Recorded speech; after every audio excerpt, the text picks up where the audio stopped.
பிரதமர் தலைமையிலான மத்திய அமைச்சரவை இன்று மாற்றியமைக்கப்படுகிறது. இதில் புதியவர்கள் பலருக்கு வாய்ப்பளிக்கப்படும் என்று எதிர்பார்க்கப்படுகிறது. இதுகுறித்த கூடுதல் தகவல்களை நமது டெல்லி செய்தியாளர் கணபதியிடம் கேட்கலாம். கணபதி, பதவியேற்று 2 ஆண்டுகளுக்கு பிறகு மத்திய அமைச்சரவையை மாற்றியமைக்க பிரதமர் நரேந்திர மோடி முடிவு செய்திருப்பதற்கான காரணம் என்ன?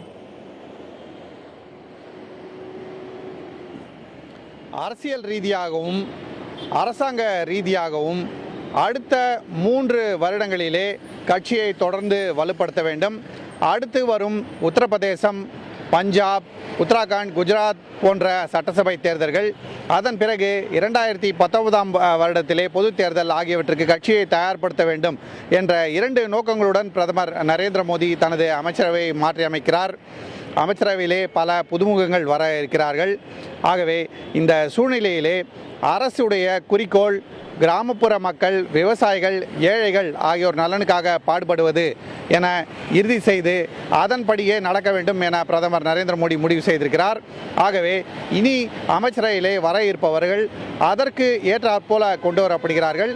ஏற்கனவே இருப்பவர்களும் கூட அதற்கு ஏற்றா போன்ற பதவிகளிலே இருப்பவர்களுக்கு அதிக பொறுப்புகள் வழங்கப்படும் என தெரிகிறது. அரசியல் ரீதியாகவும் சரி, பொருளாதார ரீதியாகவும் சரி, அரசு ஏழைகள், விவசாயிகள், கிராமப்புற மக்கள் ஆகியோர் மீது கவனம் செலுத்தி அவர்கள் நலனிலே அக்கறை காட்டுவதுதான் சரியாக இருக்கும் என பாரதிய ஜனதா கட்சியின் தலைமை முடிவு செய்திருக்கிறது. அதற்கு ஏற்றா போலவே இந்த அமைச்சரவை மாற்றம் செய்யப்படுகிறது. இப்போது மக்களவையிலே இருக்கும் எண்ணிக்கையை வைத்து பார்த்தால் 15% என்ற கணக்குப்படி 83 அமைச்சர்கள் அமைச்சரவையிலே இருக்கலாம். ஆனால் இப்போது 65 பேர் தான் இருக்கிறார்கள். ஆகவே கூடுதல் அமைச்சர்கள் கொண்டு வருவதற்கான வாய்ப்பு இருக்கிறது. அந்த வாய்ப்பை பயன்படுத்திக் கொள்ள வேண்டும் என பிரதமர் மோடி முடிவு செய்திருக்கிறார். ஆகவேதான் இப்போது அமைச்சரவை மாற்றி அமைக்கப்படுகிறது. கணபதி, தலித், பழங்குடியின மக்கள், அதே போன்று பெண்கள், சிறுபான்மையினர் இவர்களுக்கெல்லாம் பிரதிநிதித்துவம் அதிகமாக இருக்கும் இந்த அமைச்சரவை மாற்றத்தில் சொல்லப்படுகிறது. யாருக்கான பதவிகள் கிடைப்பதற்கு வாய்ப்பு இருக்கிறது? கார்த்திகேயன், அரசியல் ரீதியாகவும் நிர்வாக ரீதியாகவும் 2 வகைகளாக புதிய முகங்களை பிரிக்கலாம். அதாவது இந்த அமைச்சரவையிலே கொண்டு வரப்படும் புதுமுகங்கள் உத்தரப்பிரதேச சட்டசபை தேர்தல் காரணமாக அதிக அளவிலே உத்தரப்பிரதேசத்திலிருந்து வருகிறார்கள். ஏனென்றால் மிகவும் முக்கியமான மாநிலம் என கருதப்படுவது உத்தரப்பிரதேசம்.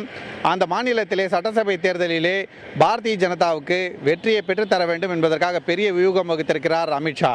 அதன்படியே அந்த மாநிலத்திலே ஒரு முக்கியமான தலித் தலைவராக கருதப்படும் கிருஷ்ணராஜ் மத்திய அமைச்சரவைக்கு கொண்டு வரப்படுகிறார். அதே போலவே பிராமண வாக்காளர்களிடையே செல்வாக்கை பெற்றிருப்பவர் என்று கருதப்படும் பாண்டேவும் அமைச்சரவைக்கு கொண்டு வரப்படுகிறார். அங்கே சிறுபான்மையினர் அதிகம் இருப்பதால் அவர்களுடைய வாக்குகளை கவர்வதற்காக எம்ஜே அக்பரும் இந்த அமைச்சரவையிலே கொண்டு வரப்படுகிறார். அதே போலவே பஞ்சாபிலும் சட்டசபை தேர்தல் வர இருக்கிறது. ஆகவே மேற்கு வங்காளத்திலிருந்து தேர்ந்தெடுக்கப்பட்டிருக்கும் SS ஆலுவாலியாவும் அமைச்சரவைக்கு கொண்டு வரப்படுகிறார். அவர் மேற்கு வங்காளத்திலிருந்து தேர்ந்தெடுக்கப்பட்டிருந்தாலும் அவர் சீக்கிய இனத்தை சேர்ந்தவர். ஒரு சர்தார்ஜி மத்திய அமைச்சராக இருந்து பாரதிய ஜனதாவுக்கு அங்கே அதிக அளவிலே வேலை செய்ய வேண்டும் என பாரதிய ஜனதா கட்சி விரும்புகிறது. அதே போலவே விஜய் கோயல் டெல்லியை சேர்ந்தவர் என்றாலும் அவர் ராஜஸ்தானிலிருந்து தற்போது மாநிலங்களவை உறுப்பினராக இருக்கிறார். அவரையும் பஞ்சாப் தேர்தல் பணிகளிலே ஈடுபட வைக்க பாரதிய ஜனதா கட்சி முடிவு செய்திருக்கிறது. அவரும் தற்போது அமைச்சரவைக்கு கொண்டு வரப்படுகிறார். இதை தவிர மருத்துவர், MBA படித்தவர் என்று பல்வேறு புதுமுகங்கள் பல்வேறு காரணங்களால் தேர்ந்தெடுக்கப்பட்டிருக்கிறார்கள்.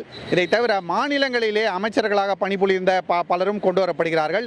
இதன் காரணமாக நிர்வாக திறமை அதிகரிக்கும் என நரேந்திர மோடி எதிர்பார்க்கிறார். கிட்டத்தட்ட 1 மாதமாக பல்வேறு பெயர்களை பரிசீலித்து இவர்கள் எல்லாம் கொண்டு வரப்படுகிறார்கள். இதை தவிர தற்போது சர்பானந்த சோன்வால் அஸ்ஸாம் முதலமைச்சராக பதவியேற்றிருப்பதன் காரணமாக அவர் மத்திய அமைச்சரிலிருந்து விலகினார். ஆகவே அவருடைய இடத்திற்கு அஸ்ஸாமை சேர்ந்த ராஜன் கோகோய் கொண்டு வரப்படுகிறார். இதே போலவே குஜராத்திலே சட்டசபை தேர்தல் வர இருக்கும் இந்த நேரத்திலே ரூபாலா அங்கிருந்து அமைச்சராக கொண்டு வரப்படுகிறார். ஆகவே இப்படி பல்வேறு காரணங்களை வைத்து நிர்வாக ரீதியாகவும் சரி, எந்த அளவுக்கு அமைச்சர்கள் ஏற்கனவே அமைச்சரவைகளிலே பணிபுரிந்து திறமைமிக்க செயலாற்றி இருக்கிறார்களோ அவர்களை கொண்டு வர வேண்டும் என்ற எண்ணத்துடனும் இந்த தேர்வு நடந்திருக்கிறது.